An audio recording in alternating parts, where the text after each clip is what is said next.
শৈলী হতভম্ব হয়ে সিঁড়ির দিকে তাকিয়ে রইল। নিশানের শেষ কথাগুলো এখনো কানের মধ্যে প্রতিধ্বনিত হচ্ছে। অতিরিক্ত অধিকার খাটাতে আসিস না শৈলী। সে কি সত্যি অধিকার খাটানোর চেষ্টা করেছিলি, নাকি নিশানি তোর মধ্যে এমন কিছু খুঁজতে চাচ্ছে যা সে নিজেও বোঝে না? ডাইনিং টেবিলে রাখা খাবারগুলো এখনও ঠিক সেভাবেই আছে। ঠান্ডা হয়ে গেছে অনেক আগেই। নিশানের জন্য রাখা গরম খাবারও এখন কেবল একটা অব্যাহত অপেক্ষার চিহ্ন। শৈলী ধীরে ধীরে পায়ের আঙুল দিয়ে মেঝেতে অকারণে তাক কাটতে কাটতে নিজেকে প্রশ্ন করল, উনি হঠাৎ এত রেগে গেলেন কেন? আমি তো কিছু করিনি, রেগে যাওয়ার মতো কোনো কথাও তো বলিনি, তাহলে রাগ করলো কেন? শৈলী বিভ্রান্ত চোখে সিঁড়ির দিকে তাকিয়ে রইল। নিশানের আচরণ আজ একেবারে বোঝার বাইরে। সে কি সত্যি অতিরিক্ত কিছু করেছে? শৈলী নিচু গলায় নিজেকেই বলল, আমি তো শুধু খাওয়ার কথা জিজ্ঞেস করেছি, এতটুকুতে এত রাগ? কোনো উত্তর নেই, শুধু রাতের নিস্তব্ধতা তাকে আরও বেশি অস্বস্তিতে ফেলছে। নিশান ভাই তো এমন নয়, তবে আজ কেন এতটা তীব্র প্রতিক্রিয়া? নিশানের এই কঠোর গলা, রাগান্বিত অভিব্যক্তি আর দরজা বন্ধ করার সেই তীব্র শব্দ বুকের ভেতরে একটা অদ্ভুত খচখচে অনুভূতি রেখে গেল। শৈলীর চোখ গেল ঠান্ডা হয়ে যাওয়া খাবারের দিকে।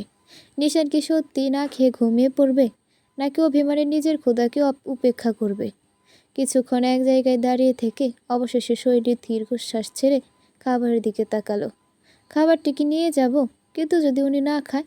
শৈলী জানে নিশান একবার রেগে গেলে তার মুড পাল্টানো কঠিন, কিন্তু শৈলী এটাও জানে যে নিশান এই মুহূর্তে ক্ষুধার্ত, আর এভাবেই না খেয়ে ঘুমানো ওনার স্বভাব নয়। শৈলী একবার খাবারের দিকে তাকালো, একবার নিশানের বন্ধ দরজার দিকে। দ্বিধা কাটিয়ে প্লেটে খাবার গুছিয়ে নিল সে। ধীর পায়ে সিঁড়ির দিকে এগোতেই বুকের ভেতর ধুকপুক করে উঠল। নিশান ভাই কি দরজা খুলবে, নাকি আরও বেশি রেগে যাবে? নিশানের রুমের দরজার সামনে এসে এক মুহূর্ত দ্বিধায় পড়ল শৈলী। দরজার ওপাশ থেকে কোনো শব্দ নেই। নিশান কি শুয়ে পড়েছে, নাকি এখনো রাগে গুম হয়ে বসে আছে? শৈলী গলা খাকারি দিয়ে বলল, নিশান ভাই। বিছানায় হাতে ভর দিয়ে গা এলিয়ে চোখ বন্ধ করে থাকা নিশান শৈলীর কণ্ঠে ধপ করে চোখ জোড়া খুলল।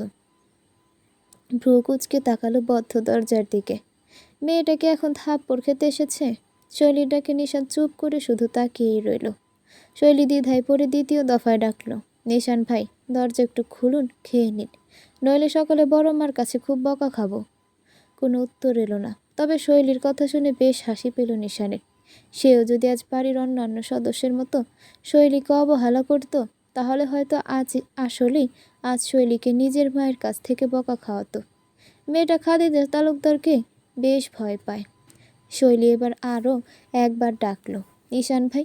এবার দরজার ওপাশ থেকে খুবই নিচু গলায় উত্তর এলো, চলে যা, তামাশা দেখাতে এসেছিস কেন? খাবো না আমি। তৎক্ষণাৎ শৈলীর চোখ বিস্ফোরিত হলো। নিশান ভাই খাবে না মানে? তার না খাওয়া মানে তো সকালবেলা শৈলীর কপালে শোয়নি আছে। কাঁদো কাঁদো গলায় শৈলী আকুতির স্বরে বলল, এমন করবেন না নিশান ভাই, খেয়ে নিন। আপনি কি রাগ করেছেন? রাগ করলেন কেন? নিশান আরেকবার ঠোঁট চেপে ফেলল। রাগ না বলে একে একে আসলে অভিমানী বলা উচিত, কিন্তু এটা স্বীকার করার মানুষ সে না। দরজার ওপাশ থেকে ঠান্ডা স্বরে বলল, তুই কেন চিন্তা করছিস আমি খাবো কিনা? এটা তোর কাজ না শৈলী, দ্রুত দূর হ, নইলে প্লেট সহ তোকেও আছাড় মারব। শৈলী এবার সত্যিই কেঁদে ফেলবে মনে হলো। নিশান তো এমন না, এমন নিষ্ঠুর আচরণ তো সে আগে কখনো করেনি। দ্বিধা নিয়ে বলল, আমি কি ভুল করলাম বলুন তো? আমি তো কিছু করিনি। নিশান এবার সত্যি এক মুহূর্তের জন্য দ্বিধায় পড়ল। শৈলী যদি জানতো যে আসল ভুলটা কি, তাহলে কি সে এটা জিজ্ঞেস করতো? দরজার ওপাশে থাকা নিশান ঢোক গিলে চোখ বন্ধ করল। গলার স্বর এবার আরেকটু নরম হলো, কিন্তু কঠিন ভাবটা এখনো বজায় রেখে বলল, তুই কিছু করিসনি শৈলী, কিন্তু যা করিসনি সেটাই আমার রাগের কারণ। শৈলী এবার সত্যিই কিছু বুঝতে পারল না। যা করিনি সেটার জন্য কেউ রাগ করে নাকি? কি বলতে চাচ্ছেন নিশান ভাই? দ্বিধান্বিত হয়ে অস্ফুট স্বরে জিজ্ঞেস করলো। মানে? নিশান এবার কোনো উত্তর দিল না, শুধু একবার দীর্ঘশ্বাস ফেলল। এই মেয়ে কিছুই বোঝে না, আর সে বোঝানোর ধৈর্য হারিয়ে ফেলেছে। শৈলী এবার সত্যিই কান্না আটকাতে পারল না। একটু নাক টেনে ফুপিয়ে বলল, নিশান ভাই প্লিজ দরজা খুলুন। আপনি যদি না খান তাহলে বড় মা করিস না, আমি তো তোকে বকা দেব না। নিশান দরজার ওপাশ থেকে গম্ভীর গলায় বলল। শৈলী এবার প্রায় হাল ছেড়ে দিল, কিন্তু হাল না ছাড়লে নিশান ভাই তো খাবে না। সে নরম গলায় বলল, অনুনয় করল, দেখুন আমি কিছু না বুঝে থাকলে বলুন, কিন্তু না খেয়ে রাগ করে থাকবেন না, প্লিজ দরজা খুলুন। দরজার ওপাশ থেকে কিছুক্ষণ কোনো শব্দ এলো না। শৈলী মনে মনে ভাবল, হয়তো আবার সে সত্যিই রেগে আছে। কিন্তু হঠাৎ করে নিশানের কণ্ঠ শুনে চমকে উঠল। খাইয়ে দিলে খেয়ে নেব। শৈলী স্তব্ধ হয়ে গেল। এই কথাটা সে ঠিক মতো শুনেছে তো? কি? নিশান এবার ঠোঁটের কোণে দুষ্ট হাসিটা চেপে চোখ বুজে বেশ আয়েশ করে বলল, কেউ আমায় খাইয়ে দিলে মন্দ হতো না, চুপচাপ খেয়ে নিতাম। শৈলী চোখ পিট পিট করে তাকালো। পুরোপুরি চুপচাপ অবস্থা। মাথার ভেতর যেন একটা ঝড় বয়ে গেল। এটা কি কেমন কথা? কিন্তু নিশান এবার বদ্ধ দরজার দিকে তাকে ঘোর লাগা কণ্ঠে বলল, হিমরূপা যদি এই অধমের মুখে খাবার তুলে দিত, কতই না আশ্চর্যজনক বিষয় হতো। এই আশ্চর্যজনক কাণ্ডটা ঘটাতে মন চাইছে। নিশানের গলার স্বর একেবারে নিশ্চিন্ত, যেন এটাই স্বাভাবিক কথা। কিন্তু শৈলীর ভ্রু কুঁচকে গেল। আপনি মজা করছেন নিশান ভাই? নিশান এবার দরজার ওপাশ থেকে আরেকটু আয়েসি ভঙ্গিতে বলল, একদমই না। আমার শর্ত একটাই, নিজে হাতে খাওয়ালে খাবো, না হলে ঘুম। এমনি তো আমি বেশ ক্লান্ত। শৈলীর মুখ দিয়ে আর কোনো শব্দ বেরোলো না। মাথার ভেতর যেন সব এলোমেলো হয়ে গেল। নিজের হাতে খাওয়াতে হবে, এ তো বিশাল কাণ্ড। শৈলীর বুক ধুকপুক করতে লাগলো। এটা তো অবিশ্বাস্য দাবি। কিন্তু যদি না খাওয়ায়, তাহলে তো সে সত্যিই না খেয়ে থাকবে। আর সকালে বড় মায়ের রাগটা কেবল শৈলীর দিকেই পড়বে। শৈলী চোখ বন্ধ করে এক গভীর শ্বাস নিল। আর কোনো উপায় নেই। ওদিকে থাকা নিশান শেষমেশ সত্যি কথাটা বলেই ফেলল, আমি বাইরে থেকে খেয়ে এসেছি, ঘুমাতে যা তুই। নিশান জানতো শৈলী অস্বস্তিতে পড়ে আর কথা না বাড়িয়ে চলে যাবে, তাই সে আবার চোখ বুজে বাঁকা হাসল। অথচ তখনই জানালা থেকে আসা ঘন বাতাসের মতোই ভেসে এলো শৈলীর ক্লান্ত হতাশা মাখা এক টুকরো কথা। নিশান মিথ্যে বলেছে, এটা ভেবে হাতে থাকা থালাটা চেপে ধরে শৈলীর ঠোঁট কামড়ে কান্না আটকে সেও বলে ফেলল অপ্রিয় সত্যিটা, দয়া করে খেয়ে নিন নিশান ভাই, আমি যে এখনও খাইনি। বড় মা বলেছে আপনাকে খাওয়াতে না পারলে আমি যেন ভাতের থালা না ছুঁই। আমার যে খিদে পেয়েছে, আপনি খেয়ে নিলে আমিও খেতে পারতাম, একটু দয়া করুন। ধপ করে চোখ জোড়া এক ঝটকায় খুলল নিশান। বিস্ফোরিত নয়নে চেয়ে রইল দরজার দিকে। কথাটা মাথায় ঠিকঠাক বসতেই নিশানের শ্বাস আটকে গেল এক মুহূর্তের জন্য। বুকের মাঝে কেমন একটা মোচড় দিয়ে উঠল। ঠান্ডা শীতল অনুভূতি নিয়ে দৃষ্টি ঘুরিয়ে আবারও তাকালো দরজার দিকে। এগুলো কি বলল শৈলী? কেমন নির্মম কথাগুলো শোনালো তাকে। কেমন নির্দয়তার গল্পটা শোনাতে চাইলো তাকে।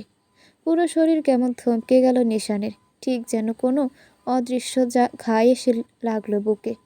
শৈলীর কণ্ঠস্বর এতটা ভাঙা, এতটা অনুনয় মাখা সে কখনো শোনেনি। আমি যে এখনো খাইনি, কথাটা নিশানের শির দ্বারাই কেমন একটা অদ্ভুত শীতল অনুভূতি এনে দিল, যেন বুকের মধ্যে কোনো ভারী পাথর বসে গেল। দরজার পাশে দাঁড়িয়ে থাকা শৈলীকে দেখতে না পেল নিশান স্পষ্টই অনুভব করতে পারল মেয়েটার ক্লান্ত মুখ, ক্ষুধায় কেঁপে যাওয়া হাত, আর চোখের কোণায় জমে থাকা চুপচাপ কষ্টগুলো। বুকের ভেতর তোলপাড় করতে থাকা সব অনুভূতি নিয়েই নিশান গভীর শ্বাস নিল। কোনো কথা না বলে ধীর পায়ে দরজার কাছে গেল সে। হাত বাড়িয়ে দরজার লক খুলে ধীর পায়ে দরজাটা টেনে খুলে দিল। দরজাটা আস্তে করে খুলতেই সামনের দৃশ্যটা নিশানের শ্বাসকে থামিয়ে দিল। শৈলী দরজার সামনে দাঁড়িয়ে, মাথা নিচু, হাতের থালাটা শক্ত করে চেপে রেখেছে বুকে। মুখের ক্লান্তি, চোখের নিচের হালকা কালি, ঠোঁটের ফাটে যন্ত্রণা মাখা দাগ, সবই এই মুহূর্তে নিশানের চোখে পড়ল। মেয়েটা সত্যিই না খেয়ে আছে, সত্যিই কষ্ট পাচ্ছে, আর তার এই কষ্টের জন্য দায়ী কে? আর কেউ না জানলেও নিশান জানে যে মেয়েটা হাজার কষ্ট পেলেও কখনো মুখ ফুটে বলে না, অথচ আজ বলল। তাহলে কি কষ্টের মাত্রাটা অসহনীয় পর্যায়ে চলে গিয়েছে? নিশান নিজের রুক্ষ কণ্ঠস্বরকে অনেকটা কোমল করেই বলল, ভেতরে আয়। শৈলী মাথা নিচু রেখেই বলল, না না নিশান ভাই, আপনি প্লেটটা নিন, আমি চলে যাই। কণ্ঠ চওড়া এবং কঠোর হলো নিশানের। অবাধ্য হচ্ছিস? ভেতরে আসতে বলছি না? শৈলী তাকালো না, শুধু মাথা হালকা নাড়ালো। আর নিশান ঠায় দাঁড়িয়ে রইল নিজের বুকের মোচড়টাকে আরেকবার অনুভব করে। নিশান দরজা থেকে সরে দাঁড়িয়ে শৈলীকে ভেতরে ঢুকতে দিল। শৈলী দেরি করলো না, দ্রুত ভেতরে গিয়ে প্লেটটা বেড সাইড টেবিলে রেখে দরজা দিয়ে বের হতে চাইলে প্রতিবন্ধকতা হয়ে দাঁড়িয়ে পড়ে নিশান। দু হাত বুকে গুজে গম্ভীর হয়ে বলে, যেতে বলেছি তোকে। শৈলী দুদিকে মাথা নাড়ে। নিশান এবার বাইরে উকি মেরে সতর্ক হয়ে দরজাটা আটকে দেয়। তারপর শৈলীকে নিজের বিছানায় বসিয়ে দিয়ে ছোট্ট করে বলে, একটু বস, আসছে, বলে বারান্দায় চলে যায়। শৈলী বিভ্রান্ত হয়ে পড়ে। নিশান ভাই এখনো বসালো কেন? কিছুক্ষণ পর নিশান টি শার্ট খুলে একটা শার্ট পরে বেরিয়ে আসে। শৈলী ডাগো রাখি তুলে তাকায়। নিশান সেই নয়নে একবার চেয়ে শার্টের হাতা গোটাতে থাকে। বলা যায় বেশ দ্রুত প্লেটটা হাতে নিয়ে মুরগির মাংস ভাতে মাখাতে থাকে। শৈলী বিচলিত হয়ে রইল। কোনো কিছু বুঝে ওঠার আগে নিজের ঠোঁটের সামনে এক লোকমা ভাত দেখে মাথায় বাজ পড়ল শৈলীর। নিশান ভাত মাখিয়ে শৈলীর মুখের সামনে ধরে রেখেছে। শৈলীর হতবাক হয়ে যাওয়া মুখটা দেখে ভ্রু কুঁচকে বলে উঠল, মুখে কি ফেভিকল লাগিয়েছিস? মুখ খুলছিস না কেন? খাওয়াবো কি করে? শৈলী আবার সম্মিত ফিরে পেয়ে না ভঙ্গিতে না পেয়ে ভঙ্গিতে মাথা নেড়ে বলল, নিশান ভাই, এটা তো আপনার জন্য। নিশান চোখ নামিয়ে একটু ইতস্তত করে বলে, আমি সত্যি সত্যিই বাইরে থেকে খেয়ে এসেছি, পেট একদম ভরা। আই উইশ পেটে যদি আধা ইঞ্চি বা তারও একটু কম জায়গা থাকতো, আমি তোর আনা খাবারটা অবশ্যই খেতাম। ছোট করে ও বলে শৈলী আর কোনো কথা বলল না, শুধু নিশ্চুপ হয়ে ভাতের দিকে তাকিয়ে থাকলো। কিন্তু তখনই নিশান হালকা একটা নিঃশ্বাস ফেলল। তার চোখের কোণে কিছুটা অনুশোচনা স্পষ্ট। হাতের প্লেটটা আরও কাছে নিয়ে শৈলীর মুখের সামনে ধরে রেখে বলল, বেশি ভাবিস না, খেয়ে নে, তাহলে খাবারও শেষ হবে, তুইও বকা খাবি না। শৈলী কিছুক্ষণ নীরব রইল। নিশানের হাতে খাওয়ার মতো সৌভাগ্য কখনো আসবে কখনো ভাবেনি। এরকম অনাকাঙ্ক্ষিত কিছু পাওয়ার লোভ ঘিরে ধরল তাকে। কিন্তু নিজেকে সংযুক্ত করে সে মিনমিন করে বলল, আমি নিজে খেতে পারবো নিশান ভাই। শৈলীর বলতে দেরি, নিশানের গরম চোখ করে তাকাতে একটু দেরি হলো না। ভয়ঙ্কর সেই চাহনি দেখে শৈলী মাথা নুইয়ে ফেলল। কোনো বাক্য ব্যয় না করে নিশানের হাতে থাকা ভাতটুকু মুখে পুরে নিল। মাথা নিচু রেখেই আস্তে আস্তে চিবোতে থাকলো। নিশান তীক্ষ্ণ চোখে চেয়ে আবারও ভাত মাখাতে মন দিল। এই মুহূর্তে যদি মাটি দুভাগ হয়ে যেত, তাহলে নিমিষে মাটির নিচে লুকিয়ে পড়তো শৈলী। লজ্জায় মরে যেতে ইচ্ছে করছে তার। একটু আগে একটা চরম লেভেলের আকাম করেছে সে। মাথা নিচু করে শৈলী খাবার চিবোতে থাকলো। আর চোখে নিশানের অভিব্যক্তি দেখলো। লোকটা কি রাগ করেছে? দেখে তো কিছুই বোঝা যাচ্ছে না। শৈলীকেও নিশ্চয়ই কালো জাদু করেছে, না হলে থোড়াই না সে মুখে খাবার নিতে গিয়ে নিশানের শক্তপোক্ত আঙুলটাতে কামড় বসিয়ে দেবে। নিশান আর চোখে একবার শৈলীর দিকে তাকালো, আরেকবার লোকমা তার মুখে তুলে দিয়ে গম্ভীর কণ্ঠে শুধালো, আঙুলটা রীতিমতো জ্বলছে আমার। এগুলো তোর দাঁত নাকি কুড়াল? এত ধারালো কেন? শৈলী মাথা নিচু করে মিনমিন করে বলল, আমি কি করে বুঝবো যে কোনটা আপনার শক্তপোক্ত আঙুল আর কোনটা মাংসের হাড্ডি? মুখ ফসকে কথাটা বলে জিভ কাটল শৈলী। আবারও আকাম করল। আজ আসলেই তার কিছু একটা হয়েছে। নিশান ভ্রু কুঁচকে তাকিয়ে আছে। তাকে কি কোনোরূপ অপমান করা হলো কিনা তা বোঝার চেষ্টায় আছে সে। এরপর কিছু না বলে আবারও ভাত মাখাতে থাকলো।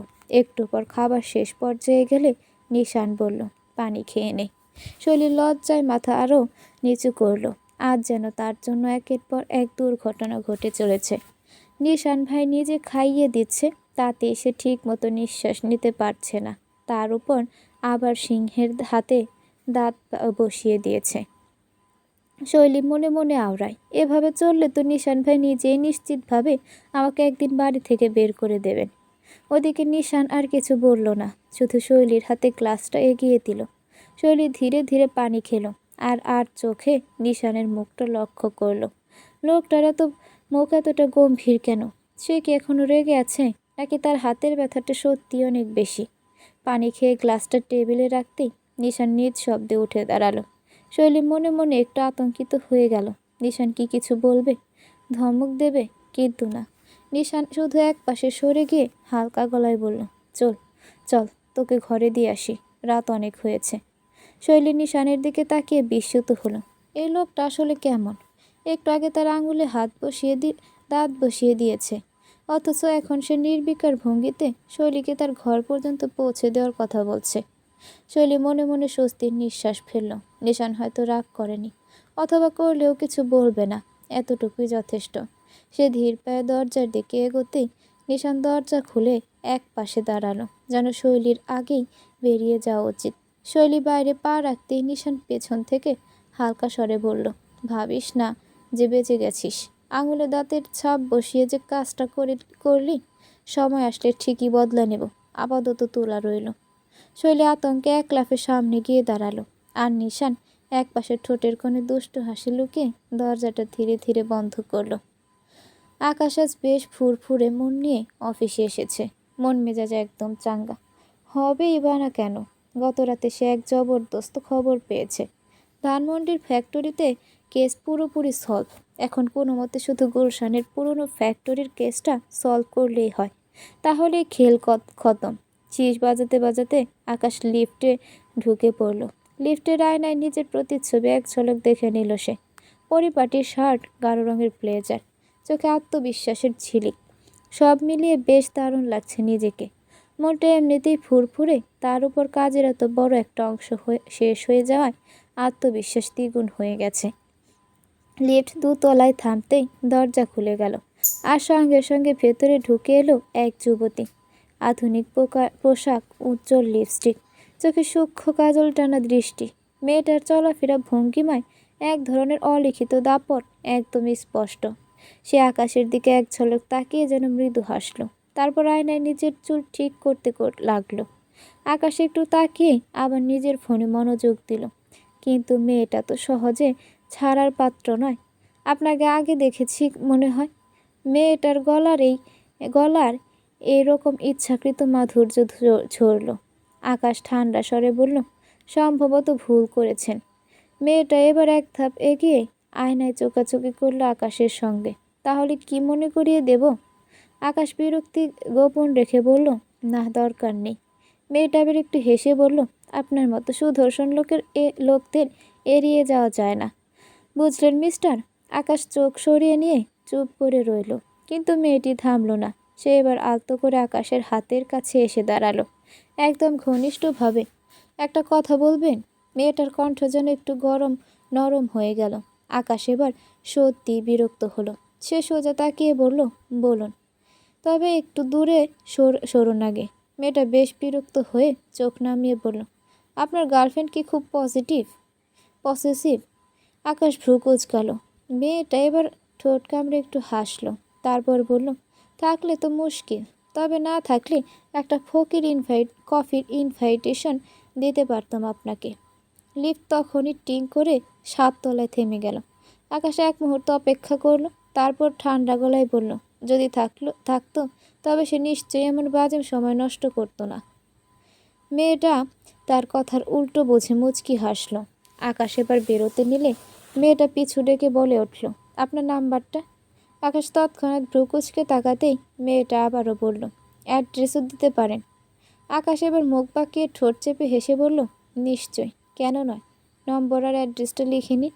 মেয়েটা বিশ্বজয়ের তৃপ্তিতে হেসে ফোনে টাইপ করার প্রস্তুতি নিলে আকাশ কলার ঝাঁকিয়ে বেশ ভাব নিয়ে বলে উঠল, লিখুন 017 কুকুরের আন্ডাখানায় যাবেন, সেখানে গেলে নিশ্চয় অনায়াসে আমাকে পাবেন।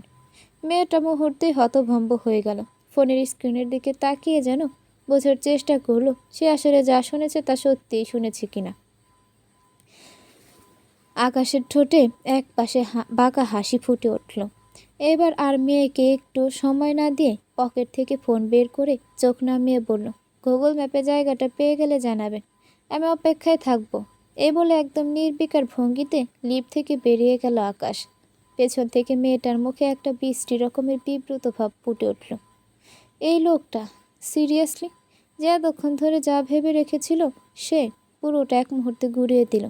জিতে যাওয়ার স্বপ্ন দেখেছিল, অথচ পরিণতি হলো উল্টো। আকাশ লিফটের দরজা বন্ধ হয়ে যেতে দেখল, তারপর নিজের ফোনের স্ক্রিন দেখে হাসল। আজকের দিনটা আরও একটু ভালো হয়ে গেল। বিড় করে বলে উঠল, শালা লাফাঙ্গা মেয়ে, তুমি কি তুই কি নিশানকে ভালোবাসিস? সকাল সকাল নিজের মায়ের মুখে এমন ভয়ানক প্রশ্ন শুনে আতকে বিস্ফোরিত নয়নে তাকালো মিমি। কপালে রীতিমতো বিন্দু বিন্দু ঘাম জমে গেছে তার। ঠোঁট ফাঁক করে মিমি হতভাগ হয়ে তাকিয়েই রইল তার মায়ের দিকে।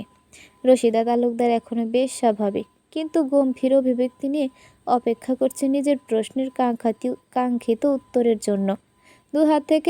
দু হাত বুকে গুজে চোখ সরু করে তাকিয়ে থাকলো মিমির দিকে।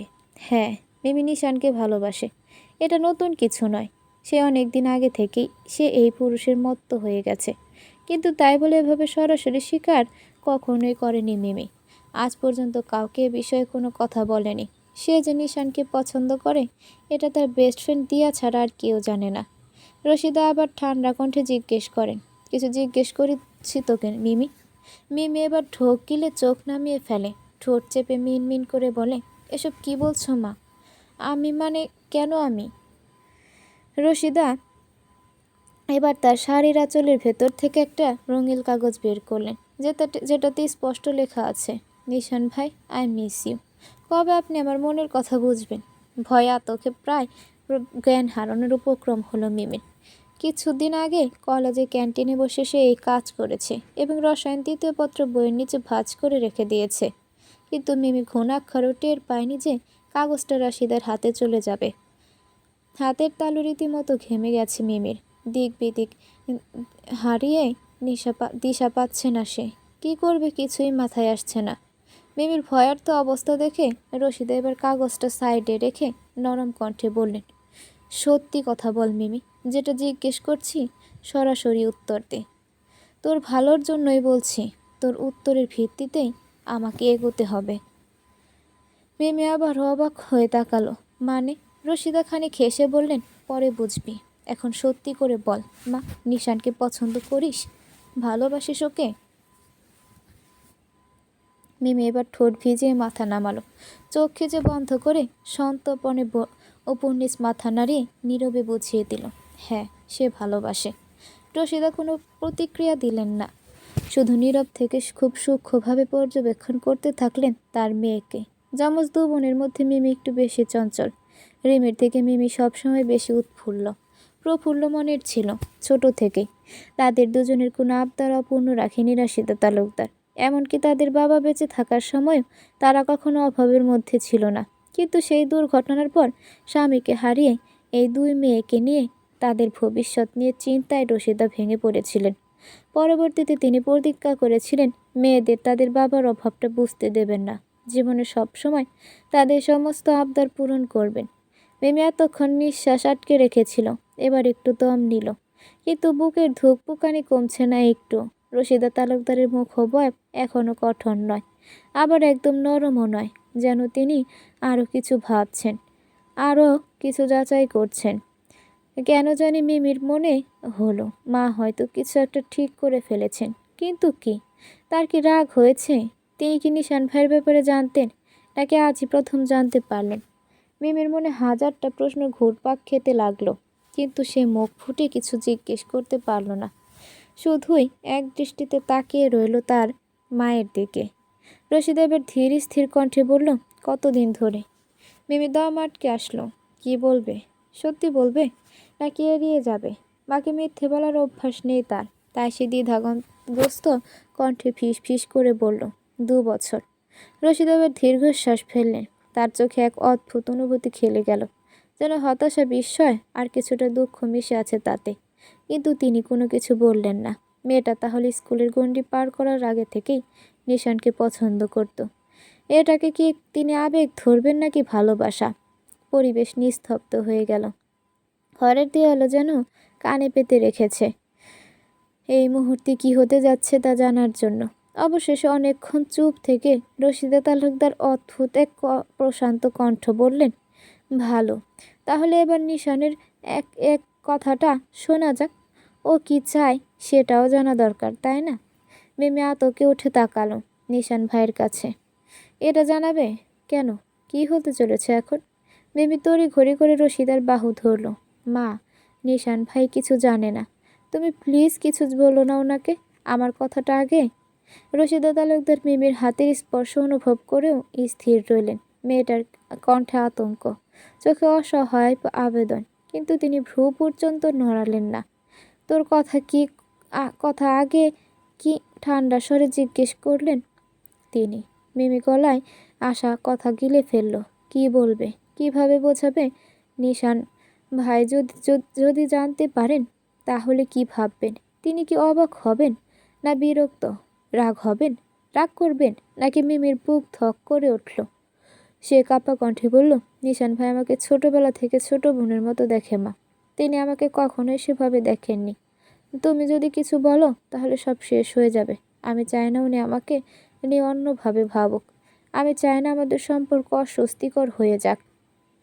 কথাগুলো বলতে বলতে গলা ধরে এলো তার। রশিদ আবার মুখ ফিরিয়ে মিমির চোখের দিকে এক দৃষ্টিতে তাকালেন, গভীর অনুসন্ধানী চোখ। তারপর দীর্ঘশ্বাস ফেলে বললেন, তুই নিশ্চিত ও তোকে শুধুই ছোট বোন ভাবে? মিমি হতবাক হয়ে গেল। এই প্রশ্ন কেন? নিশান ভাই কি কখনো কিছু ইঙ্গিত দিয়েছেন? না, তা তো নয়। নিশান ভাই তো সবসময় গম্ভীর শান্ত স্বভাবের, কখনো একটা উল্টো পাল্টো কিছু বলেনি, কিন্তু বোঝেও নি। তাহলে মা এই প্রশ্ন করলেন কেন? মানে? অবাক কণ্ঠে ফিসফিস করল মিমি। রশিদা একদম স্থির গলায় বললেন, মানে তুই ভাবছিস তা হয়তো সম্পূর্ণ সত্যি নাও হতে পারে। নিশানের দিকটাও দেখা দরকার মিমি। মিমি কিছু বলার আগেই উনি চেয়ার থেকে উঠে দাঁড়ালেন। এই ব্যাপারে কথা না বলে আমি থাকতে পারবো না। আমি নিশানের সাথে কথা বলবই। মিমির মুখ ফ্যাকাশে হয়ে গেল। এখন কি হবে? হঠাৎ রশিদা মুচকি হেসে বললেন, আমি আমার মেয়েদের কোনো আবদার পূর্ণ রাখিনি। ইনশাল্লাহ জীবনের এত বড় একটা জিনিস সিদ্ধান্তেও আমি আমার মেয়েকে অস্পষ্ট রাখবো না। জীবনে হয়তো এই প্রথম আমি আমার মেয়েকে অসন্তুষ্ট রাখবো। জীবনের এত বড় একটা সিদ্ধান্ত আমি আমি আমার মেয়েকে অসন্তুষ্ট রাখবো।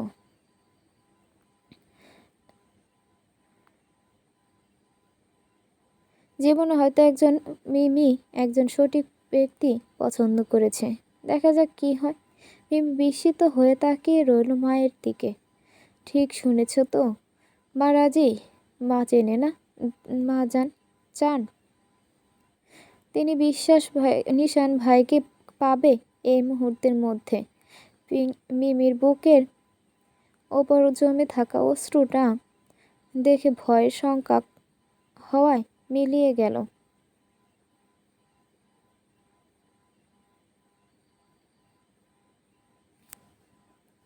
চোখে চকচক করে ফুটল সে। অভিবাসী গলায় বলল, মানে তুমি বাধা দিচ্ছ না? তুমি চাও আমি নিশান ভাইকে? রশিদা তালুকদার হালকা হাসলেন। আমি চাচ্ছি তোর খুশি। আমার মেয়ে আমি যদি কাউকে ভালোবাসে, আর ছেলে যদি সঠিক মানুষ হয়, তাহলে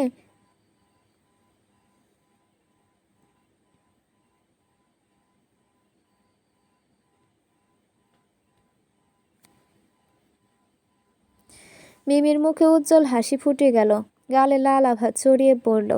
সে এক লাফে রশিদের গলায় ঝাঁপিয়ে পড়ল। ওমা, তুমি সেরা। রশিদা মাথা নাড়ালেন, তবে তার চোখে দুষ্টুমি ঝলকে উঠল। কিন্তু মিমি থমকে গেল। কিন্তু কি? রশিদা হালকা ভ্রু উঁচিয়ে বললেন, তুই ভাবছিস আমি বাধা দিচ্ছিস না মানে তোর বিয়ে ঠিক হয়ে গেল? নিশান কি চায় সেটাও তো জানতে হবে, তাই না? মিমির হাসিটা জমে গেল। তার চোখের সামনে আবারও ভয়ের ছায়া নেমে এলো। নিশান ভাই কি চান? যদি তিনি তাকে সত্যি ছোট বোন হিসেবেই দেখেন, যদি এই কথা শুনে দূরত্ব তৈরি হয়ে যায়। কিন্তু আজ মিমির মধ্যে একটা নতুন সাহস জন্মেছে। তার মা যখন তার পাশে আছে, তখন সে যে করে হোক নিশান ভাইয়ের মনের জায়গা কথা জানবে। এখন যা, পড়তে বস। ওই রাত বিরেতে আর গুনগান করে গান করিস না। রাশিদার কথায় মিনিট ছট করে বাস্তবে ফিরে এলো। মাথা নিচু করে লজ্জায় হাসল। ইস, মা কীভাবে বানালো এমন রেসিপি! মা কীভাবে যেন সব বুঝে ফেলল। হ্যাঁ, ঠিক আছে মা। দ্রুত নিজের পড়ার টেবিলের দিকে পা বাড়ালো মিমি। কিন্তু মন তো আর সেখানে নেই। নিশান ভাইয়ের ভাবনার সাগরে ডুবে গেছে সে।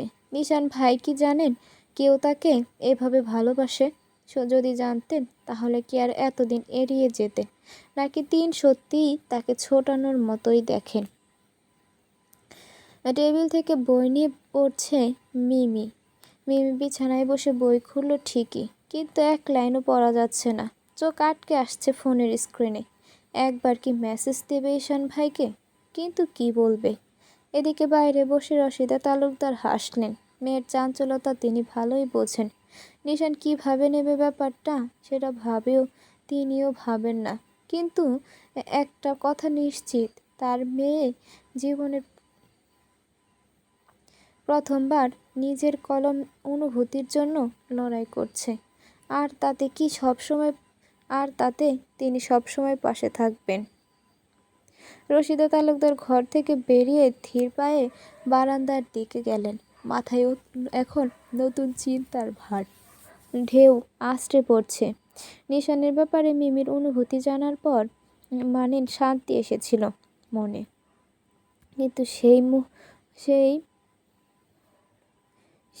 কিন্তু সেই বাড়িটা বেশিক্ষণ রাখতে স্থায়ী হলো না। শৈলীর ঘর গোছানো সব ওই সময়ে তার বিছানায় খেলা করে থাকা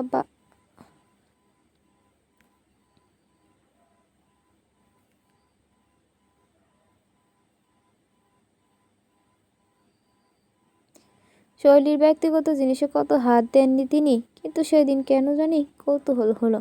হয়তো ষষ্ঠ ইন্দ্রিয় বুঝতে পেরেছিল তিনি কিছুই পোলাপানি কিছু। যেই পাতায় রশিদার চোখ পড়েছিল, ডায়েরির ওই পৃষ্ঠায় গাঢ় কালি দিয়ে লেখা ছিল, নিশান ভাই, আমি আপনাকে খুব। শৈলী বাকিটু কেটে দিয়েছে, কিন্তু তাতেই রশিদার পক্ষে বোঝা যথেষ্ট হয়েছে এমি আর শৈলী দুই বোনের ভালোবাসা ও মানুষকে কেন্দ্র করে। রশিদা তালুকদার বলে ফেললেন, এবার কি হবে? দুজনের কেউই তো রাজি হন না। আমার নিশান নিজেও কিছু করতে বুঝতে পারছে না কিভাবে সামলাবেন লুচি তরকারি। কার নাম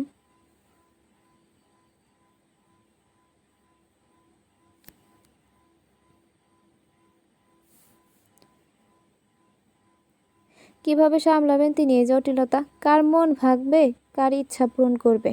বারান্দার রেলিংয়ে হাত রেখে বহুদূরের আকাশের দিকে তাকিয়ে রইলেন রশিদা তালুকদার।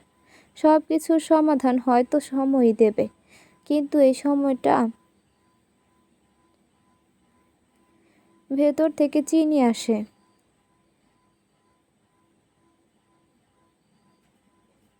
ভাতিজা শৈলীকেও কষ্ট দিতে পারবেন না। রশিদা ভাবতেও পারছেন না যে শৈলী নিশানকে ভালোবাসে, অথচ নিশানের অনুভূতিটা কি? রশিদা বেগম নিষ্ঠুরতার পরিচয় দিয়ে মনে মনে খুব করে চাইল নিশানের দিকে, যেন শৈলীকে ভালোবাসে না সে ফেলে। নইলে মিমি যে রশিদা তালুকদার কমেন্ট বক্স করলেন। এক মুহূর্তের জন্য বুকের ভেতর অস্থিরতা যেন আরও বেড়ে গেল। নিশান যদি শৈলীকে ভালোই বাসে, ফলে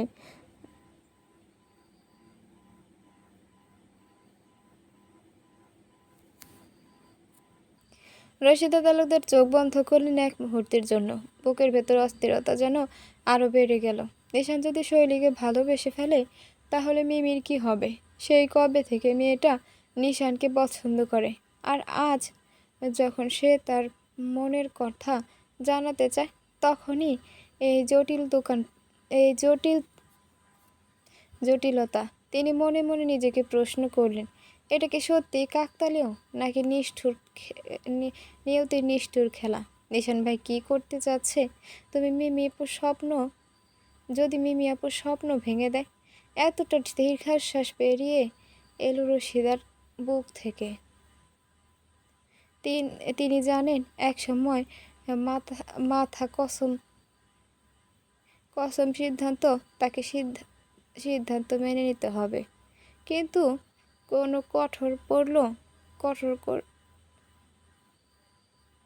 কিন্তু কোন দিকে যাবেন? কার জন্য নিজের মন কঠোর কঠোর করবে?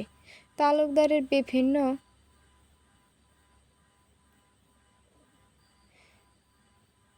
তালুকদার নিজের ভাগ্যকে প্রশ্ন করেন। এই পরীক্ষার পরপরই কি আমাকে পরীক্ষা দেওয়া যায় না? এই পরীক্ষার জন্যই কি আমাকে মা বানিয়েছিলে? রান্নাঘরে ধোঁয়া উঠছে ফুটন্ত ভাতের হাঁড়ি থেকে। হাত পাখা দিয়ে আঁচ ঠিক করতে করতে খাদিজা তালুকদার মৃদু স্বরে গুনগুন করছেন। রান্নাঘরের জানালা দিয়ে আসা বাতাস আর শাড়ির আঁচল উড়িয়ে দিচ্ছে। কিছুক্ষণ পর তিনি হাতের ঢকনা সরিয়ে ভাতের অবস্থায় রেখে দিলেন। ঠিক তখনই পায়ের শব্দ শুনে পেছনে তাকালেন রাশিদা তালুকদার। চুপচাপ রান্নাঘরে ঢুকলেন। চোখে মুখে একটা গম্ভীর ভাবনা খেলে গেল। খাদিজা তাকিয়ে বলল, কি ব্যাপার? তোর মন মেজাজ এমন থাকে কেন রশিদা? কি হয়েছে?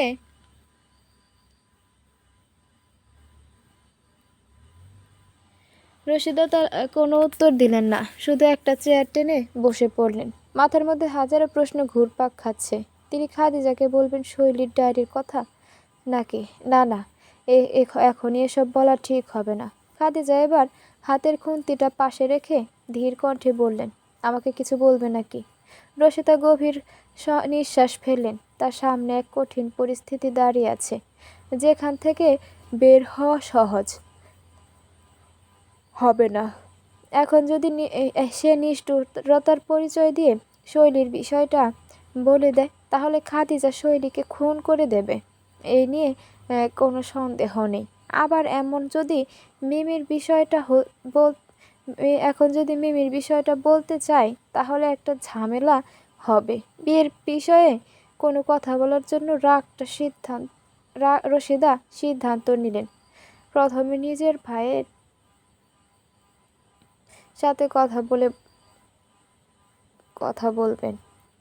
এদিকে খাদিজা মুখ বাঁকালেন। তিনি মনে মনে ভেবে নিলেন যে রশিদা কাজের ফাঁকে দেওয়ার জন্য এখানে এসেছে। চলে গেল খাদিজা তালুকদার ভাতের পাত্র চুলা থেকে নামিয়ে ঢাকনা সামলে অন্য হাতে মাটির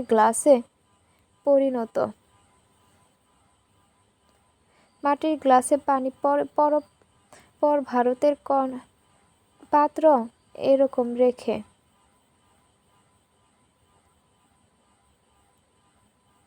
শৈলী,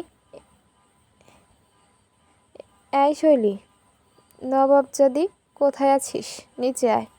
শৈলী তখন বারান্দায় দাঁড়িয়ে আছে। নিচের বাগানের দিকে ছিল চোখ। খাদিজার ডাক শুনতেই দ্রুত ঘুরে এলো। সে দ্রুত ওড়না ঠিক করে তড়িঘড়ি করে নিচে নামলো।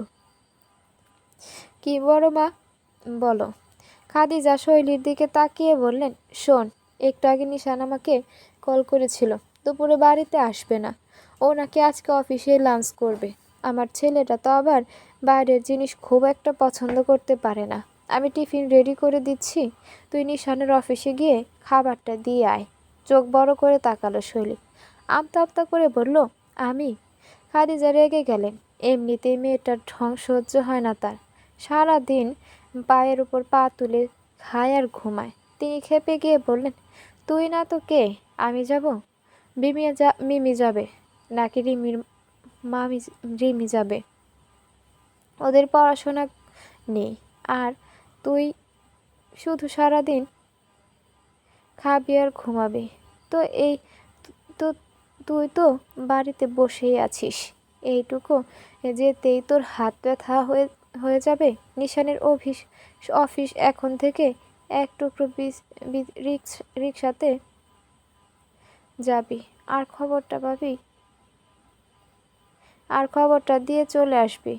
ঠৈলির ঠোঁট ভেজালো। নিশানের অফিসে হাজারবার যেতে চেয়েও তার অফিসে কোনো সমস্যা নেই। সমস্যা হলে তো একবার চোখে চেপে ধরল সে। নিশান ভাইয়ের সামনে দাঁড়ানোই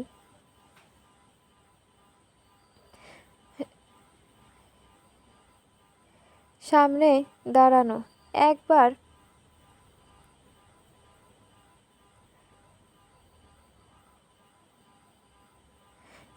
ঠোঁট চেপে ধরল সে।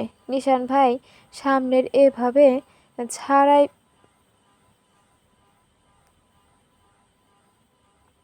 এখন সবচেয়ে কঠিন তো তার জন্য। সে কিভাবে যাবে? যদি তার চোখের ভাষা বুঝে ফেলে তবে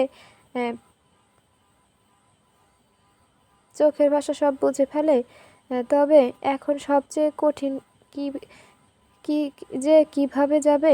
যদি তার চোখের ভাষা সব বুঝে ফেলে শৈলী বুঝে ফেলে, সে যে শৈলী মাথা কাঁপানো ঝাঁঝালো চিন্তা তৈরিগুলো আর মাঝখান দিয়ে সোহেল মাথা নেড়ে দ্রুত আছে কিনা।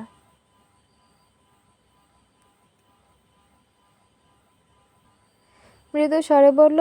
শৈলী মাথা নেড়ে বলে, ঠিক আছে বড় মা, তুমি টিফিন বক্সটা ড্রেস রেডি করো, আমি ড্রেসটা চেঞ্জ করেই আসছি।